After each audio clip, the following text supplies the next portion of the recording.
off the G5 jet. I'm on my way to a brand new kit.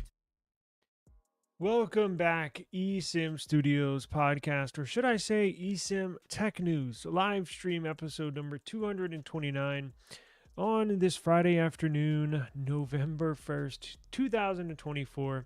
It's a casual Friday. Normally I'll dress up for these news live streams, but it's casual Friday. Plus it's raining outside, so it's a little overcast here, and did not live stream the last couple of days. I did upload some content though, so how the YouTube algorithms work for those that are content creators out there, and for those that are not, how the algorithm works. If you, to keep your videos in rotation, to keep your videos recommended, so how it works is you can subscribe to our videos. In the past, if you did not subscribe to a content creator or a channel, you would not get recommended content. Now that is all changed. So actually I tested this. I have been testing it. So as weird as it sounds, I don't subscribe to my own channel. And I do that on purpose. I do it on purpose to see if my channel, eSIM Studios, regularly stays in rotation, regularly stays in the algorithm for you, the viewer. So if let's just say I'm not subscribed to my own channel, but I wanted to see if it still recommends my content. Well, guess what? It still does. However, you have to regularly upload stuff, right? Regularly upload to YouTube. So if on days that I don't do a live stream, so how I operate on YouTube, I am currently working my online business and doing YouTube. So I have not transitioned full-time to YouTube. I make money, but not still not money like that. Like, I'm not getting rich on this. It's just a pure hobby I love to do. So I'm still working my online businesses. However, I eventually would like to do YouTube full-time, meaning make enough money on YouTube to support myself, right, and my family. But at the moment, not quite there yet. But how it works is you have to upload something every single day. So as I mentioned, I'm not subscribed to my own channel, yet it still recommends content. So if I upload a video, like I did yesterday, the Flossie Carter AI video, guess what? It'll still be at the very top of my feed when I refresh YouTube, even though I'm not subscribed to my own channel.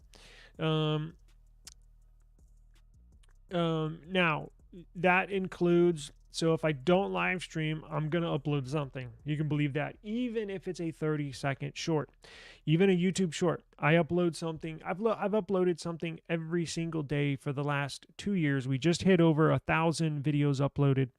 So if you 2 years, 365 days, so you're roughly looking at 700 videos if I do a piece of content, a video every day. And we just hit 1,000 mark. So I've uploaded over 1,000 videos in 2 years, which is over 700 days. So that comes out to like 1.1 videos per day. But it is what it is. So I was going to we were going to talk about the S25 special edition yesterday. I was a little under the weather yesterday. That's why I couldn't live stream. I had a migraine headache, and sinuses were acting up. As you know, the allergies here in South Texas are miserable. I talk about it all the time. So you know what? Since I can't live stream, let me whip up a quick AI video and upload it. So, and I've had people in the past. So I've probably done AI Flossie Carter on my channel probably 5 or 6 times. I had somebody about a year ago go snitch to Flossie Carter. Now, what y'all don't know is that I talked to Flossie Carter behind the scenes, and he is 100% fine with me using his likeness as long as I put links to his channel in my video description or wherever I post it. Make sure I tell, I'm not trying to pretend like it is Flossie Carter, right?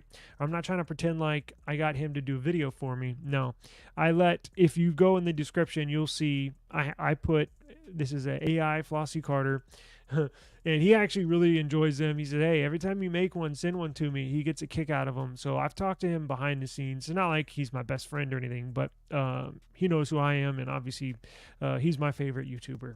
Just to let you know, I've been watching him for ever since he's been on YouTube for like 10 years. So he's flattered by it. He doesn't care. So I had somebody go snitch behind my back maybe a year ago. Messaged him. It was like, hey, there's a channel out here using you. And he DM'd me and was like, can you believe this guy? We found a snitch. And I was like, well, we were laughing about it. But it's all good. And look, it's just purely for fun. I'm not trying to make. It would be one thing if I made a whole channel, right, and it was nothing but Flossie Carter videos, right? Or using him as trying to trick people into thinking this was his channel when it's not like that. I have over 1,000 videos, and I think only 6 of them have been AI Flossie Carter. So he's totally fine with it. He gave me his blessing. And I put links to all his channels in the video. So if you go to the video description from yesterday and you look in the video description, it's got links to his website, his YouTube, his Twitter, his Instagram, Snapchat. I think there's like 6 links of his saying, sending people there if they want the real Flossie. So I just thought that would be a funny upload. What happened to Sector Stars? Yeah, it got demonetized. So to let Brian, appreciate you joining us, and he's aware. So I have like 7 YouTube channels, right? And I actually have a lot of stuff in the works for doing podcasts. So this whole AI thing, I'm going to take that to another level. I'm going to do something with each of these YouTube channels. Sector Stars I was sharing with a YouTube friend of mine, and I made the mistake, and shame on me because I knew this. Well, my friend, it was monetized, meaning making money, and he was playing some copyright music, but it was ultimately my dumbass that played some copyrighted music. I was going to go and delete it right away because if you know how YouTube works, there's certain ways to get around things. In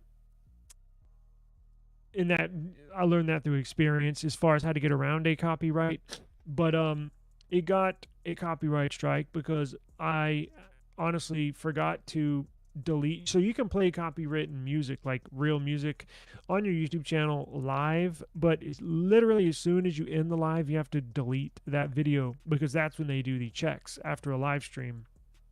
So I got caught up running errands, and I let the live stream go while I left the house, and I came back and got caught up doing something and forgot to delete it right away. YouTube picked it up, found out it was copywritten, and they basically gave me a strike, and now I'm not allowed to do anything on that channel for like 2 months. So like, screw it. But it's just a throwaway channel, at least now it is. But I have more YouTube channels, and I'll put links when I get them up and running. I have plans for... We'll get into the news in just a second. Hang on one second.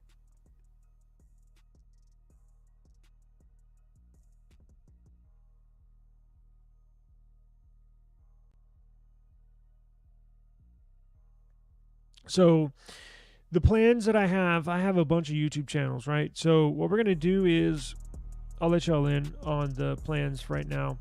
So on one of my YouTube channels that's just sitting there, I'm going to turn it into a tech news channel.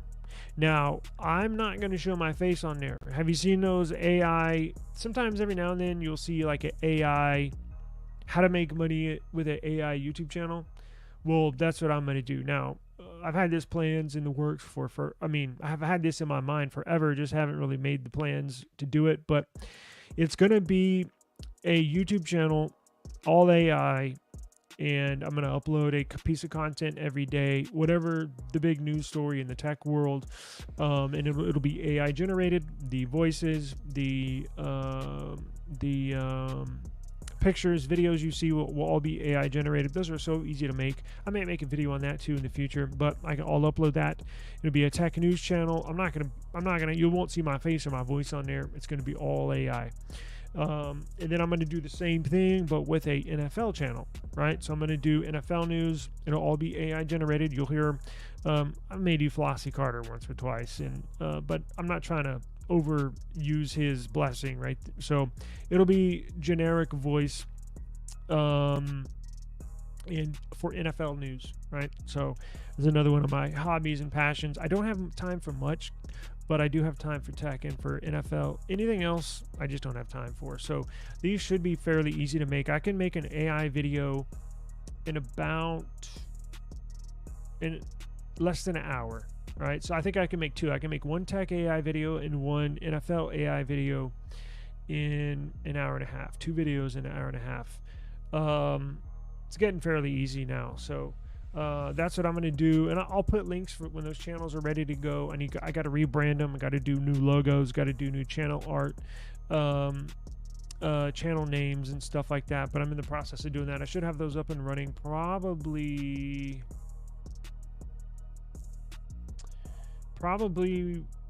this time next week. I'll have everything up and running, and I'll put links for those in the description below. But I am planning on doing individual content on my own channel. So I have a channel that's in my name, Taylor Bell, that I'm going to do vlogs on. That'll be just me in general. So me throughout the day, right? So tech, sports, and maybe how-to stuff, just like vlogging and stuff. I don't know. And then I have the tech news channel, and I'm also planning on doing a new channel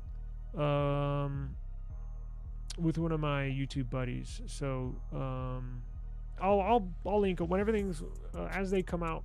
I'll announce it and put links in the description for everybody to all of my other YouTube channels. So I have this one's monetized. I have one more that's monetized. So I have 2 out of the 3 that are monetized. Sector Stores got demonetized and it's on strike. So I think screw it. It was a throwaway channel anyways. But let's get into the news. I have an important meeting at 4:25 here in about 30 minutes that I'm gonna have a hard out, meaning obviously I have to get off no matter what here at probably 4:20 because it's at 4:25. So I need a couple minutes to get ready for that. I have a meeting, online meeting. So let's get into the news, right? So we got some very interesting stories. Let's do this. So I want to talk about the S25 special edition. So if you did not see the video that I put out yesterday, very interesting news. So Samsung has some major plans up their hands, and I've been critical of them in the past because if you've been a viewer of this channel, you would know that we talk openly about the iPhone 17 Air that's going to come out. It's going to be their new version, their super slim iPhone, right? It's going to kick the Plus model out and insert the iPhone 17 Air in this upcoming iPhone series, right? Now, I've been critical of Samsung, and even the Samsung CEO was very upset at his mobile division with the release of the Samsung Galaxy Buds because they look like AirPod knockoffs. And I found it hard to believe that the mobile division does not have to run it by the CEO before they release a big-time product. I found that inconceivable, right? If I'm a CEO, especially if Samsung, I want to know everything that's going on. I want to know what washers and dryers we're putting out. I want to know what phones we're putting out, what earbuds we're putting out. I want to know what vacuum cleaners we're putting out. I want to know everything. And I couldn't believe that he found out when we did, essentially, that they were knockoffs. Now, they caught a lot of flack for copying Apple. Now, they're going to catch a lot of flack for copying Apple upon this news. However, interesting because Samsung is planning on releasing this S25 Slim Special Edition before before the iPhone 17 Air. So technically, we don't know who had this idea first, Samsung or Apple. We don't know who actually started working on this project, Samsung or Apple, but Samsung and Apple are both planning on putting out a razor thin phone. Now, when I say razor thin, I'm talking about 4 millimeters thick. 4 millimeters thick. That is insane. Now, we all know that Apple patented this new motherboard technology where they fuse the motherboard and the CPU and the RAM all on one plane, all on one board. It's not soldered on top of the motherboard, which gives it thickness. It's all in one plane. That's how they can do it so razor thin. Apple patented their technology. Now, I'm assuming Samsung has some. I'm trying to find the specifics for everybody. They have to come up with something similar, because how are you going to make a 4 millimeter thick phone if you don't have that technology? So I doubt they're going to infringe on patents. Trust me, Apple, when Samsung comes out with theirs, Apple's going to buy one and take it apart and see if they infringed on any patents. I doubt they would do that. They've been sued in the past, and it's just a major issue that they try to stay away from. So apparently Samsung's figured out some way to make it razor thin. Now, if you don't know how thin this is going to be, let's see. This Pixel 9 Pro XL is roughly 8.9 millimeters thick, so roughly 9 millimeters thick. This new phone is going to be less than half. Well, yeah, right about half. So if you take right where the charger is, and you split it down the middle, so it's literally going to be half the thickness. I mean, it'll be the bottom half. You see where the speaker is right here? If you just take the bottom half of that speaker, that's how thin the phone is going to be. I mean, it's going to be insane, right? It's like a modern technological marvel. I'm definitely getting one. Now, what Samsung plans to do is they're going to test the market. So basically, they don't know what the demand is for a razor thin phone. I personally believe the demand is going to be high. However, it depends on where they price it. That's going to be the key, is the price point. Are they going to price it at a regular flagship price of $1,000? Or are they going to overcharge you like they do for the Z Fold 6, right? Or the Z Fold Special Edition. If you don't know, Samsung already came out with a super slim special edition for their Fold. Now, that's pretty thin for a foldable. It's only 10 millimeters thick when folded, so when it's opened up, it's basically 5 millimeters thick. Very, very, very thin. It's going to be the same principle as the Z Fold 6 Special Edition, because it was launched roughly 3 months after the original Z Fold 6.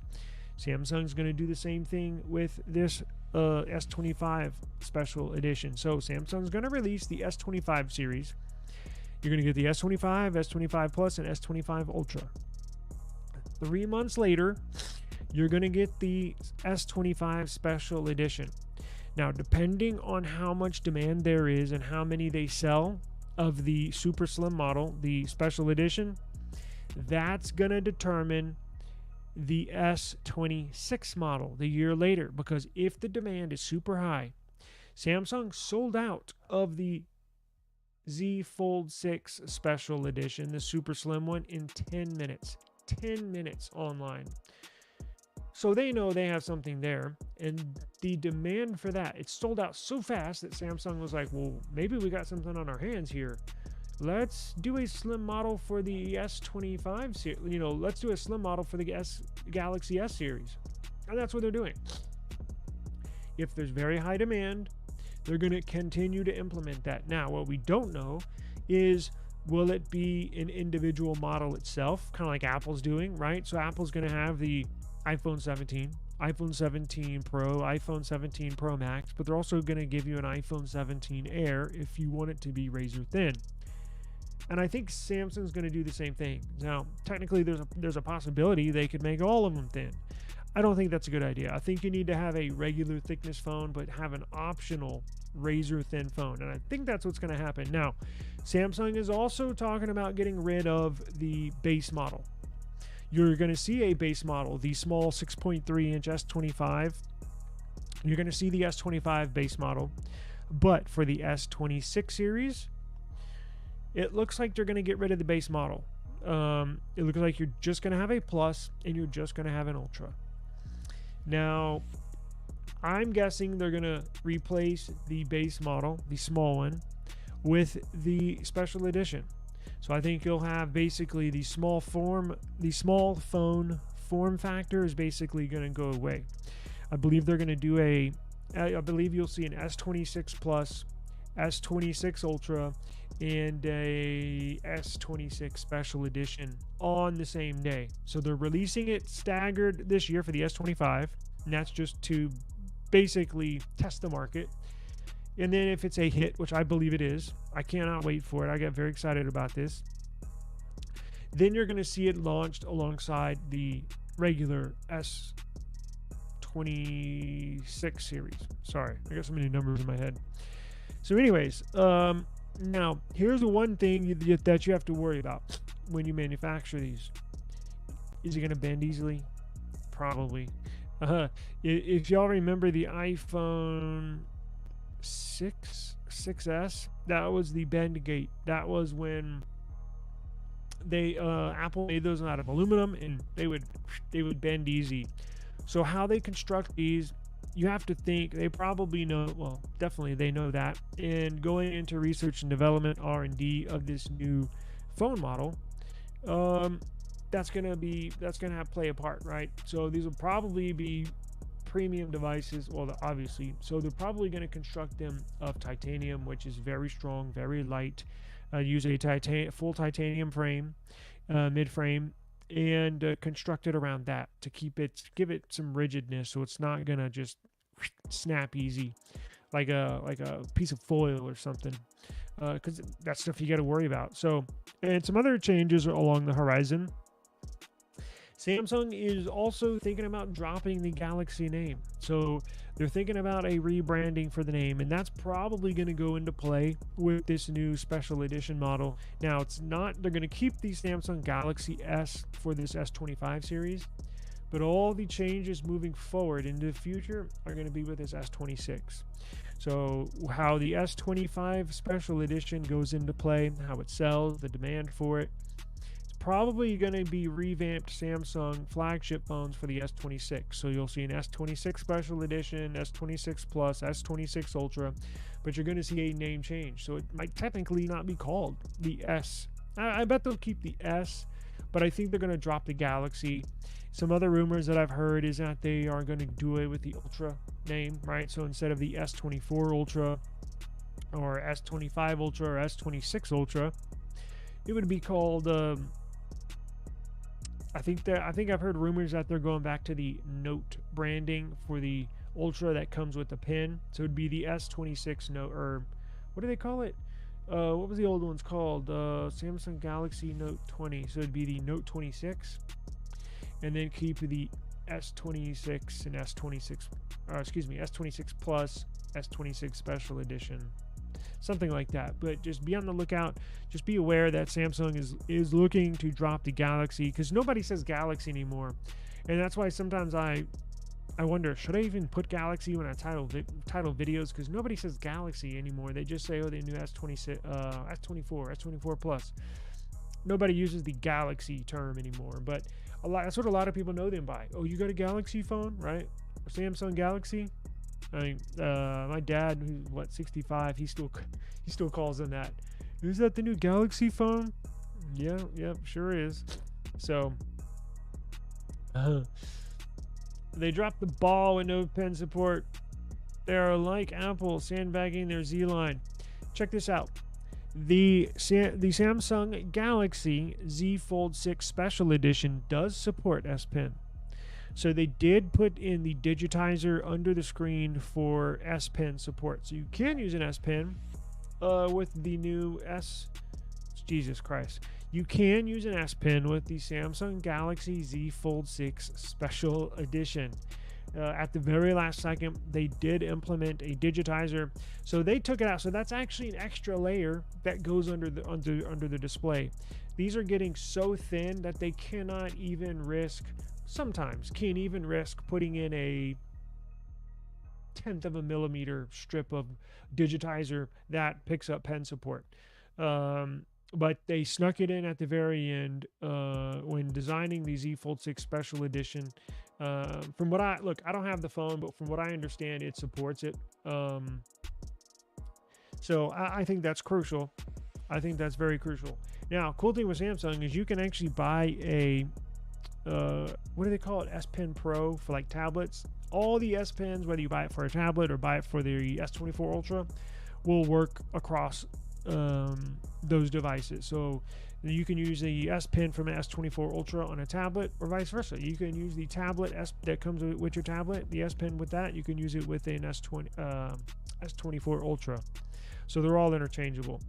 Yeah, Samsung with the Z Fold 6 Special Edition, it does support S Pen. So I would expect them to keep that moving forward, because that would be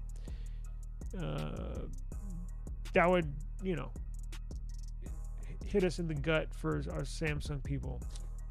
Gotta support it. Gotta support S Pen on something like that. So they did implement it at the very end. So if you want, I actually have, if you go to esimstudios.com, that goes to my news blog.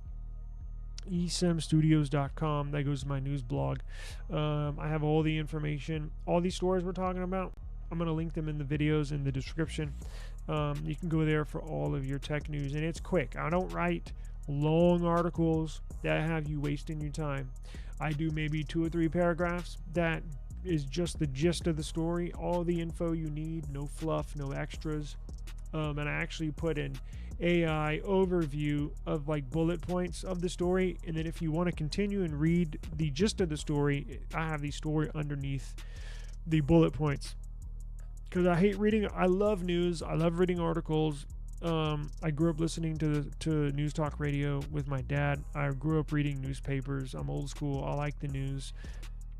But I hate reading fluff. And you know why they do it? It's 'cause for Google AdSense. For these websites that get monetized, that can put Google ads on them, the stories have to be over 1,000 words to be monetized, or the majority of them. So if your stories for each story is less than 1,000 words, Google AdSense really doesn't want to monetize your website. I said, you know what, screw it.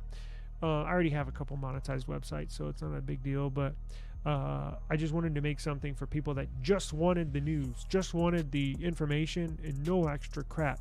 Because when you go to Android Headlines, when you go to Android Authority and you pull up an article, it's just fluff, and they got ads all over the place. You go to esimstudios.com, no ads, just the information. Please check it out. It's very cool. I've put a lot of time into that over the last week or two to make it look presentable. I've always had that, but I put some extra work into that site to get it looking good. So just the news, just the information, nothing else. All right, let's move on. I got a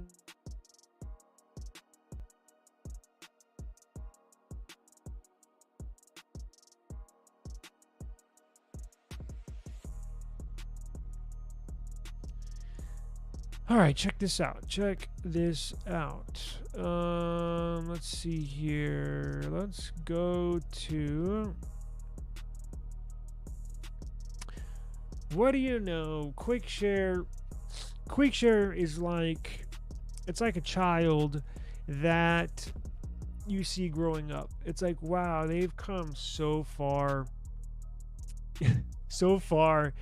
No, little Johnny's grown up to be such a big, a nice-looking young man. Oh, Quick Share's grown up to be a nice-looking boy, man. Let me tell you, he's a handsome little fella right there. So Quick Share used to be like a throwaway app. Quick Share used to be a Samsung exclusive application. And Google had something similar called Nearby Share. That sucked. Never used liking it. Now, Quick Share, that was Samsung only, and Nearby Share, similar in the way it transferred files, but different in how it did it. So quick share uses a combination of Bluetooth and Wi-Fi if you're using Wi-Fi. Nearby share was Bluetooth strictly.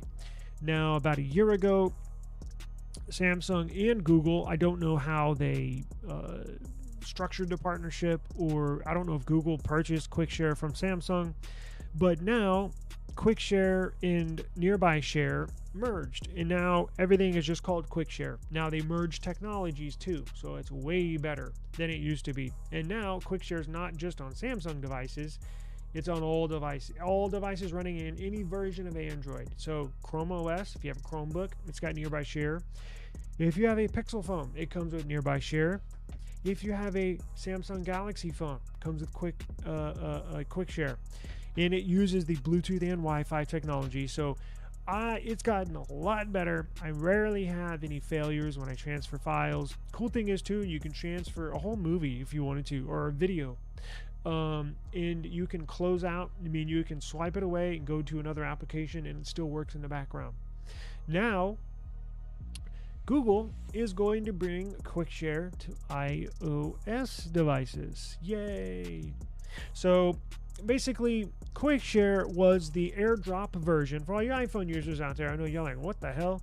Quick share is the Android equivalent of your AirDrop, right? So you can send photos to any Android user. If you're using Android and you want to send another Android user the latest eSIM Studios video, or a link, or a picture, take pictures of your kids at the Halloween party and you want to send it to your wife, you can send it quick share if she's got Android. You can send anything, any file, right? Just like AirDrop. You can pictures, videos, GIFs, links, text. You can copy and paste text. That was the AirDrop equivalent, but for Android. Now we have quick share coming to iOS devices, not just iPhone, all iOS. So that means Google and Samsung are going to collaborate on building a quick share iOS application. So you will be able to find the quick share application in the Apple App Store. You will be able to use it for iPhone. You'll be able to use it for Macbook. You'll be able to use it for iPad. Anything. So that's good, because I feel like Google's doing way more trying to pair people together than Apple. Apple is never, ever going to give up iMessage. And I know they merged iMessage with RCS to make integration a little bit better for Android users. It still sucks. It was like a false flag. Like, oh yeah, we're going to integrate RCS. It still sucks. Anyways, that's a whole nother video. So Apple will never give up FaceTime to Android users. Apple will never fully give up iMessage to Android users. Apple will never ever, what we got? FaceTime, iMessage, and AirDrop are three things Apple holds on to, and they hold on to dearly. Apple knows those three essential features are what keeps a lot of iPhone users using iPhone. Right? Those are probably their three best features they have to offer, and they will never ever give in to Google. So Google and Samsung are actually making the effort. Okay, so because file sharing, since I've had this iPhone, I don't hardly pick it up because I hate to use it. File sharing is a pain in the ass. Using it is a pain in the ass. And Look, I don't use iMessage because nobody I know uses iPhone. My whole family uses Android. My dad uses Android. My mom, she died, she used Android. My sister uses an iPhone. I don't really have any friends. All I do is work, and that's about it. Work and YouTube. It's like, I don't really have any like close friends that have iPhones. My sister has an iPhone, and that's it. So I could give two shits about using an iPhone. But file sharing is and I'm in the process of making a video. File sharing is one of the biggest issues between sending a file from an Android phone to an iPhone. Pain in the ass. Pain in the ass. There we go. Now it works. Pain in the ass. Google's taken that extra step, and now it won't be. So I don't believe QuickShare will be pre-installed on all iPhones. I believe you're going to have to go download QuickShare in the Apple App Store, but iPhone users, please, please, please download this app. It'll make everybody's life a lot easier. Not now. They're in the process of making this application. It's not available just yet, but I believe in around the first quarter. Let me pull up my website. I have the info there. So if you go to esimstudios.com, and I'll put the link in the video description here.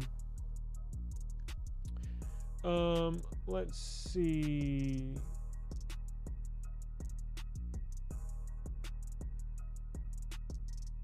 What is going on here? I'll put a link in the video description, and QuickShare. So Google and Samsung should have this up and running in 2025. It says for iOS, Mac OS, so it'll be available for all Apple products. This will be the only legitimate way to share files between an iPhone or an iOS device and an Android device. Since Apple is not going to make a AirDrop app for Android, Google says, well, then we'll take our file sharing app and upload an application on the Apple App Store so file sharing can be a much easier and nicer process, because it's complete and utter bullshit how the division is too far, it's too wide. And I hate that the fact that it's like one or the other. It's like Republican or Democrat, iPhone or Android, and there's nothing in between. I don't like that. I wish there was a third party in the United States. I wish there was another third party operating system that was popular, right? It's just one or the other, and it's just button heads. For people that use a MacBook but have an Android phone, it's going to make life a lot easier. For people that have a Windows device and also have an iPhone, it's going to make things a lot easier. So I'm going to be very, very happy that they're coming out with this, and I'll keep everybody posted on the development of this application. I'll keep everybody up to date on when we can expect this. Right now, it looks like we're looking at a launch date of mid to early 2025, which seems like a long time, but it'll be here. It's right around the corner. 2025 is going to be here before you know it. And then you have probably January, February, March, April, 4 or 5 months, something like that. And then we should have this. So, look, I dog people out and companies out when they deserve it, when they do make bonehead decisions in products, but I also praise people. Now, it may seem more like pro Google or pro Android, which probably, honestly, I think I am. And I've praised Apple in the past for doing stuff that I think is good or cool. I love to troll Apple, don't get me wrong, but I'm not the typical fanboy, right? Like how there's Apple fanboys. I'm not the typical Pixel fanboy, although we are Team Pixel. But when they do stupid shit, I'm gonna let you know, right? I'm just giving you my honest opinion. This is gonna be, I think people are going to underestimate how big of a move this is, because Apple does not want compatibility. I know they say they do. Apple does not want compatibility. Apple's very cutthroat. They want you buying and using only Apple products, period. They think Android is trash. They walk around with their nose up. They look at my Pixel phone as a piece of shit, when actually it's better than the freaking iPhone. You get the point. So that's why Google needs to be praised for doing this. Samsung got to be praised for doing this, because it's these two companies that have teamed up, but are teaming up and working on this project to make sure that a good file sharing app, an official, I know there's third-party crap out there, but you always wonder about using third-party crap, right? But this will be official tissue, and very happy to see it. So I will bring you all of the info. I'm going to keep an eye on this. I know it's obviously not going to have daily updates, but every, probably once a month or once every 2 months, I'll get some info on this and see where we are on this application. What time is it? I got to get out of here in a few minutes. What else did I have? Google Messages upgrades. So if you're unaware, I was messaging this morning and I was looking at my phone like what, something looks different in the mess. When you're using it and you're like, something looks a little weird. Anyways, Google Messages for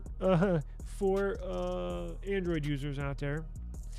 There's a new messages that's going to change a little bit the way things look. So they changed their read receipts.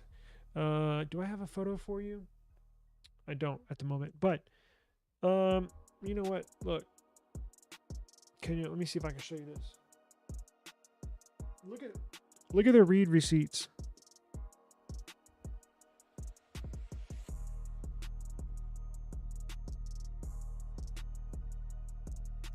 You see in the blue? Sorry, it looked a little blurry, but yeah, for Android users, read receipts were always typically underneath the message. So if you type out, I typed out WTF, right? And then normally when the person that gets that WTF, I'll know that they read it from.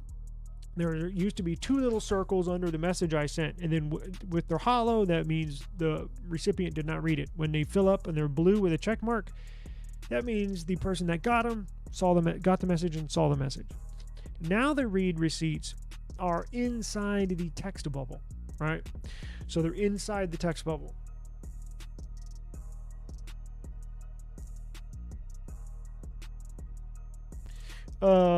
And we have some other upgrades here as well. Let me show you. So now I'm on the beta version. So you can actually go to Google Messages in the Play Store, and underneath the description, it'll say, do you want to get into the beta program of Google Messages? I am. So if you're in the stable build, or maybe you don't know what you have, go to your App Store, Play Store, and install. Go to the Google Messages app, and then it'll tell you watch this. If you have Google Messages beta installed, it'll tell you. Watch.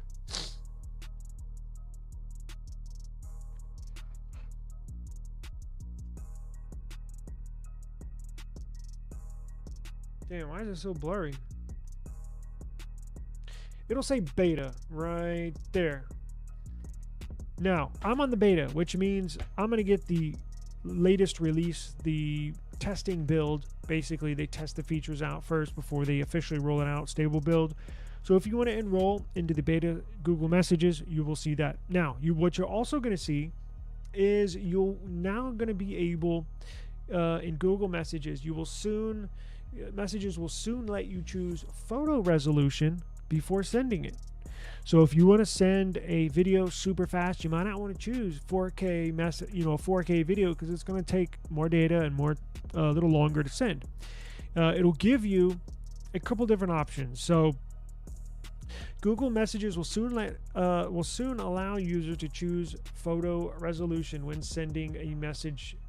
New high definition and high definition plus icons will be available in the photo picker. So when you go to Messages and you hit the plus logo to attach a photo or video, now it'll tell you if you'll be able to send it in HD or HD plus. I'm assuming HD, probably 720p. I would think it's 1080p, and then HD plus would be 1280, or I don't know, something like that. The HD plus option sends images in original resolution, but uses more data, as I mentioned. This feature is similar to WhatsApp photo sending options. WhatsApp recently updated their application, and now you can choose if you want to send a regular resolution or you want to send the original resolution. So that means if you have a original resolution photo or a quick video in 4K, it's going to send it in 4K, right? Now, when is this rolling out? Let's see. This update will enable users to send photos either uncompressed or at lower quality, similar to feature that WhatsApp just updated theirs.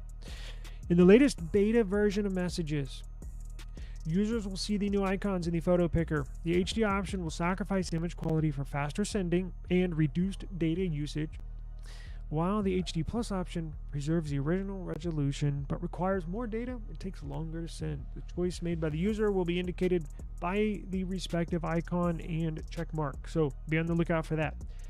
I have a hard out here and I gotta run. I have a video conference here in 5 minutes that I must prepare for, so I do appreciate the time. Thank you for joining me today on eSIM Tech News. Brian, thank you for stopping by. Thank you very much. And I'll put links for my news blog there down in the video description. And as always, I'll see you tomorrow. Peace.